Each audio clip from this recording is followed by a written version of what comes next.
CAA पर शाह का ऐलान, बंगाल की जनता का महाविस्फोट, ममता दीदी के हाथ से फिसला बंगाल। नमस्कार, आप देख रहे हैं डीएलएच न्यूज। आज की सबसे बड़ी और ऐतिहासिक तस्वीर हम आपको कोलकाता से दिखा रहे हैं, जहां एक रैली नहीं, एक जनसागर उमड़ पड़ा है। हाँ, बंगाल अब जाग चुका है और 2026 से पहले बदलाव का बिगुल बज चुका है। कोलकाता के दिल में बीजेपी के विजय संकल्प कार्यकर्ता सम्मेलन में उमड़ी ऐसी भीड़ की पुलिस प्रशासन भी हैरान। सीएए लागू होगा, हिंदू शरणार्थियों को मिलेगी नागरिकता और मिलेगा वोट डालने का अधिकार। यही नहीं, अमित शाह ने वो बोला जो अब तक कोई नहीं बोला, अमित शाह की ललकार। ममता दीदी, अब आपके दिन लग चुके हैं, शाह ने साफ कहा। मुझे बताया गया है कि बंगाल में हिंदू शरणार्थियों को टीएमसी नोटिस भेज रही है। उन्हें धमकी दी जा रही है कि वोटर लिस्ट से नाम हटा देंगे। लेकिन अब डरने की जरूरत नहीं, बस सीएए का आवेदन करो, भारतीय नागरिकता और वोट का हक तुम्हारा होगा, अमित शाह ने ऐलान किया। 2026 में टीएमसी की सरकार जाएगी और बीजेपी की सरकार आएगी। जो हमारे कार्यकर्ताओं की हत्या के दोषी हैं, उन्हें जमीन से भी निकालकर सजा दिलाई जाएगी। टीएमसी पर सीधा हमला, बंगाल को घुसपैठ, बम धमाके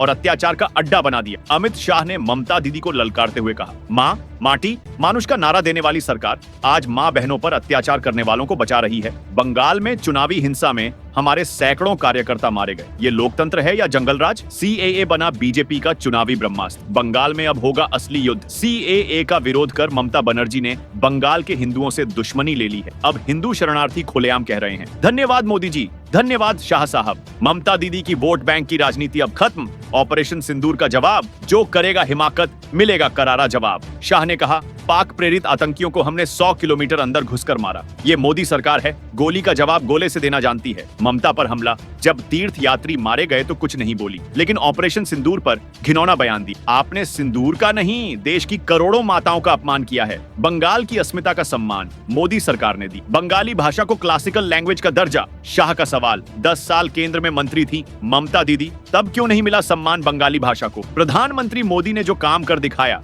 उसके लिए शुक्रिया कहना तो सीखिए। जनता का संदेश साफ है, बंगाल अब बदलाव चाहता है। कैमरे में कैद हुए दृश्य बताते हैं, माँ, बहनें, युवा, बुजुर्ग, हर तबका अमित शाह की रैली में मौजूद। लोग एक सुर में बोले, अब नहीं चाहिए टीएमसी, अब आएगी बीजेपी। सीएए लागू कर मोदी जी ने दिल जीत लिया। 2026 के चुनाव से पहले बीजेपी ने चल दिया। सबसे बड़ा मास्टर स्ट्रोक, सीएए लागू कर जनता का भरोसा जीतकर शाह ने ममता को दी सीधी चुनौती। दीदी, 2026 में बंगाल नहीं, आप सत्ता से बाहर होंगी। क्या बंगाल की रैली में उमड़ा ये जनसैलाब ममता दीदी के अंत की शुरुआत है? क्या हिंदू शरणार्थियों की नागरिकता अब टीएमसी के लिए सबसे बड़ा झटका साबित होगी? क्या बंगाल में हो रहा है असली परिवर्तन? जवाब देगा बंगाल 2026 में। डीएलएच न्यूज रहेगा आपके साथ हर कदम पर।